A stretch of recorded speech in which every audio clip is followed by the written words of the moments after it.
Before this was a camp, this was just a dammed up lake. It was like a fishing, swimming hole. Even under an overcast sky, it isn't hard to see the beauty in this place. A sort of peaceful paradise where wind chimes play a melody and leaves dance amongst the trees. And this is where my father would teach the girls fishing. Britt Eastland is talking about his late father, Dick Eastland, the owner of Camp Mystic, and among the more than 130 in the hill country who died early that July 4th morning. Camp Mystic became the epicenter of the aftermath of the Texas Hill Country floods. 25 kids and 2 camp counselors didn't survive the floodwaters that night. Britt was here, but at the higher camp, Cypress Lake. As we were watching over the girls here, we were fortunate this camp didn't flood. It's the Cypress Lake camp that the Eastland family is reopening next year. Those cabins along the Guadalupe, though, will stay closed as lawsuits and state investigations hang in the air.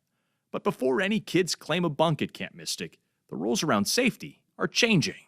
We're working with a third-party safety expert to come up with a good plan that, again, the parents feel comfortable with, too. A big part of that are these towers. They're a brand new flood detection system that was created by a group of guys in Austin.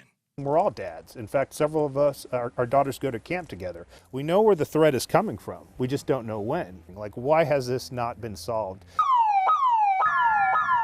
Flood danger, run to higher ground.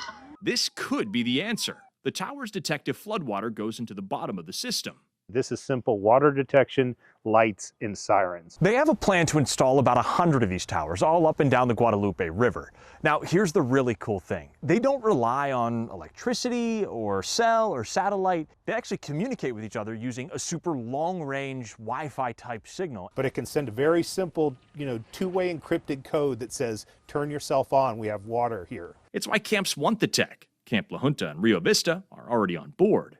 There's even talks of how they can share these alerts with emergency responders and people who live along the river. Adding these was a no-brainer for me because it's one more thing we can do to protect the kids. It's the start of a very long road for the camps along this winding river. Do you think that there's work to be done by camps to earn that trust back from parents? Absolutely. Absolutely. It's probably a mountainous task. It is. And we understand that this is a year and a summer that a lot of parents are going to ask a lot of questions, and a lot of parents are maybe going to say, this isn't the summer we are going to bring our daughter. The goal is to have all of those 100 River Century towers installed and ready to go by the time the first campers show up in the spring of 2026. In the Texas Hill Country, Gage, Goulding, KPRC-2 News.